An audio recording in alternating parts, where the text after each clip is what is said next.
Mga kaibigan, price update po tayo sa bigas na. Grabe ang pagtaas ng presyo ng mga bigas, kaibigan. October 19 po ngayon.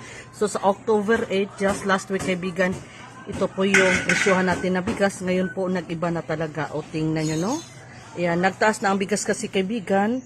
Grabe ang pagtaas. Yung Jaguar, kaibigan, ang sako nito last week ay 2,450. Ngayon po ay 2,590. Sevilla po last week ay 2,450 rin. Ngayon ay 2,600. Ayan, si Lion Ivory, kaibigan, last week 2,840 ang sako. Ngayon 2,990. Si Ganador naman po, kaibigan, last week ay 2,940 lang. Ngayon po ay 3,090 pesos. So more or less, more than mga 200 or 150 po. Tama ang narinig nyo, mga kaibigan.